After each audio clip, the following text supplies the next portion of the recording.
Bonjour. Aujourd'hui il fait moins beau, peu importe.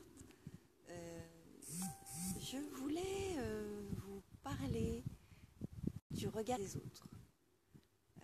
Et la grande question est jusqu'où le regard des autres vous influence-t-il? Jusqu'où le regard des autres compte-t-il pour vous? Ça, c'est une question importante parce que si on part en arrière sur quand on était enfant, quand on était adolescent, le regard des autres a beaucoup compté. Et quand je parle du regard, je parle du regard qu'on a porté sur nous. Le regard qu'on a porté sur nous, ça va être la bienveillance qu'on a pu avoir à notre égard, ça va être les mots qu'on a pu nous dire. Il y a des gens qui vont dire à un enfant il est timide. Il est timide. Quand on parle de lui, il est timide. La description, c'est il est timide. Quand on parle d'un autre enfant, c'est oh là là, il n'arrête jamais, il n'arrête jamais, il n'arrête jamais. Il est pénible. Il est hyperactif. Il est bavard, etc., etc. J'en passe, c'est des meilleurs. À l'école, des trucs encore un peu plus violents, qui n'ont pas l'air comme ça. Qu'est-ce qu'on va bien pouvoir faire de toi? Si tu crois que tu vas réussir dans la vie en étant comme tu es, etc., etc. Et ce regard que l'autre porte sur nous, même si on a envie de le zapper, de se dire qu'il n'a jamais existé, il n'empêche qu'il existe et que selon l'âge qu'on a, selon la capacité qu'on a en soi à faire abstraction de ça ou à mettre ça de côté, il y a un impact qui se fait, un impact plus ou moins fort. Alors évidemment, quand on est enfant ou adolescent, vous imaginez l'impact que ça peut être. C'est plutôt un truc genre tsunami que petite pierre jetée comme ça, quoi. Après, il faut se construire avec ça, ou sans d'ailleurs, c'est meilleur. Et une fois adulte, malheureusement, il y a des adultes qui continuent à se construire avec ce regard-là, avec le regard des autres ou le regard qu'on a porté sur eux quand ils étaient plus petits. Donc cette question est importante. Jusqu'où le regard des autres compte-t-il pour vous? Jusqu'où le regard des autres vous influence-t-il? Parce qu'à un moment donné, il va bien falloir prendre cette grande décision de se contrefiche du regard des autres et de ce qu'ils pensent. Que ce soit en négatif ou en positif. En positif, c'est moins grave. Mais il ne faut pas tenir compte de ça. C'est hyper important. Il y a des gens à qui on a dit qu'ils ne seraient jamais comédiens, qu'il valait mieux qu'ils pensent à envisager une autre carrière. On a dit ça à Depardieu, je crois. Depardieu, quand même. Putain, pardon. Enfin, voilà. Je crois que c'est vital, vital, vraiment vital, de ne surtout pas se préoccuper des mots qui sortent de la bouche de quelqu'un d'autre sur vous, sur soi. Ces mots-là leur appartiennent. Vous, il vous appartient uniquement de faire ce que vous avez envie de faire, d'être ce que vous avez envie d'être. Le reste, ça appartient aux autres. C'est leur jugement, c'est leur point de vue, c'est leur vie. Ça dépend de tas de choses, mais on n'est pas là pour les soigner ni pour les réparer. On est là pour avancer pour soi. Parce que si on arrive à se construire sans se faire mal, on ne fera pas du mal aux autres non plus, en fait. Sinon, on risque d'entrer dans une espèce de spirale infernale et de reproduire la même chose et de finir par dire à nos enfants ou à nos petits-enfants ces mêmes horreurs qu'on a entendues soi-même. Ou de se construire par rapport au regard des autres quand on fait un choix de métier, quand on fait un choix de vie personnel. Je connais des gens qui ont zappé leur désir artistique parce que dans la famille ça ne se faisait pas. J'en connais qui cachent leur nature profonde pour vivre une belle histoire d'amour parce que dans leur famille ça ne se fait pas non plus. Et des tas d'autres choses comme ça. Je connais des gens à qui on a dit qu'ils n'avaient pas confiance en eux. Et que vraiment, quand on n'a pas confiance comme ça, c'est compliqué dans la vie. Mais ça ne veut rien dire pas avoir confiance en soi, c'est complètement con.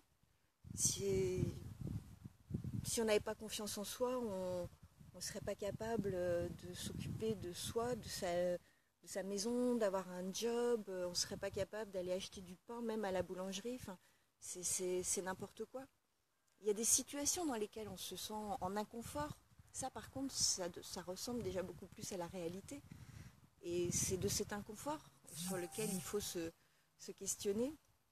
Mais absolument pas de est-ce que je suis timide, est-ce que je manque de confiance et tout ça, c'est des conneries. C'est sur quoi je dois travailler parce qu'en réalité, c'est dans certaines situations où j'ai des choses peut-être à travailler ou à améliorer. Mais on a tous confiance en nous en réalité. Je connais personne qui vive dans une grotte en ayant peur de croiser quelqu'un d'autre. Ça n'existe pas. Ou alors si ça existe, ça fait figure d'exception. Dieu merci. Tout ça pourquoi ? Pour en revenir toujours à cette foutue question, jusqu'où le regard de l'autre vous influence-t-il ? Le regard de vos parents, le regard de vos éducateurs, le regard de vos collègues de travail, le regard de vos voisins, le regard de vos amis, de vos frères, de vos sœurs, le regard de vos connaissances sur les réseaux sociaux. Jusqu'où ce regard-là a-t-il de l'importance en fait ? Alors évidemment que ça rejoint quelque chose de vital pour chacun d'entre nous, c'est qu'on a envie d'être aimé, hein, tout simplement. On préfère être aimé que détesté. Ah, bah, ça, je peux aller à Miss France, là, ça y est, c'est bon, j'ai sorti ma grande phrase intelligente de la journée. Mais voilà, non mais c'est ça. C'est-à-dire qu'évidemment, tout part de là. On a envie d'être aimé et du coup, ça peut nous conduire à des attitudes qui ne sont pas ce qu'on est vraiment. Et c'est dommage. Parce qu'en réalité, si on a envie d'être aimé, eh bien, il faut être soi-même. Parce que si on est aimé en n'étant pas soi-même, ben, finalement, qu'est-ce que les gens vont aimer ? Ils vont aimer ce personnage que vous êtes. C'est pas vous qui vont aimer, c'est ce personnage.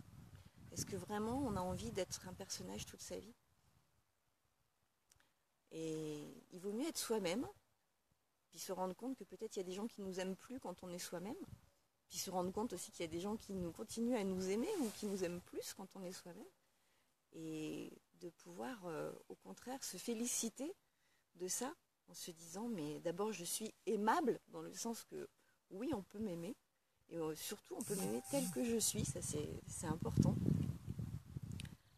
Et au lieu donc de se préoccuper de ce fichu jugement de l'autre, se préoccuper plutôt davantage de son bien-être et de qu'est-ce qu'on veut vraiment. Parce qu'il n'y a pas 50 clés pour être heureux. Hein. Le bonheur, d'abord, ça appartient à chacun. On a tous une définition du bonheur différente. Si je pose la question à mon papa, je pense qu'il va me dire que de passer des heures dans les airs, c'est le pied total et le bonheur absolu.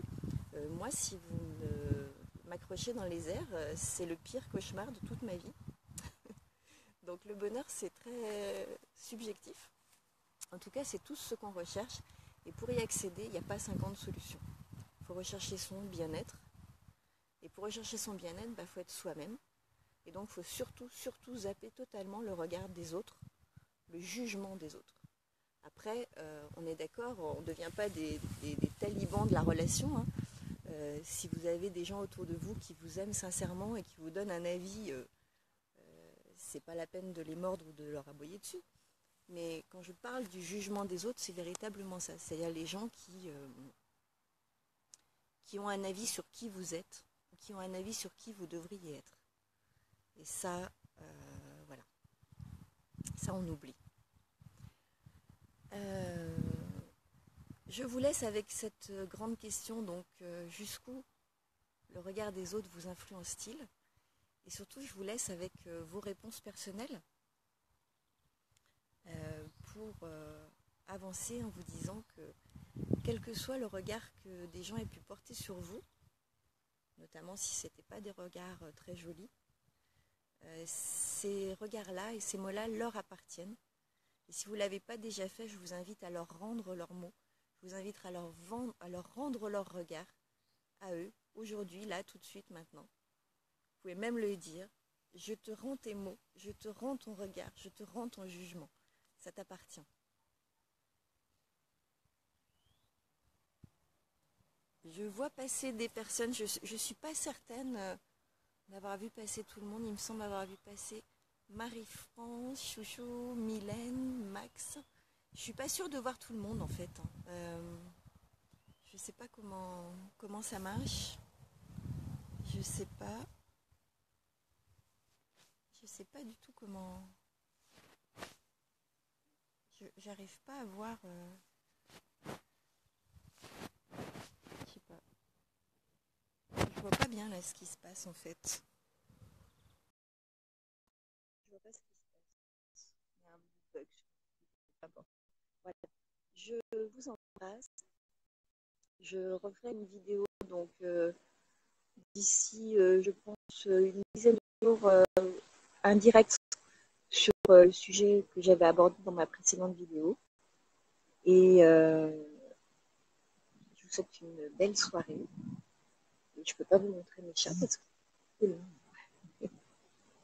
À très bientôt. Prenez soin de vous. Et n'oubliez pas que vous êtes tous des êtres géniaux, uniques, fantastiques. Et que l'histoire de votre vie, il n'y a que vous qui êtes en mesure de l'écrire. Personne d'autre. Des gros bisous.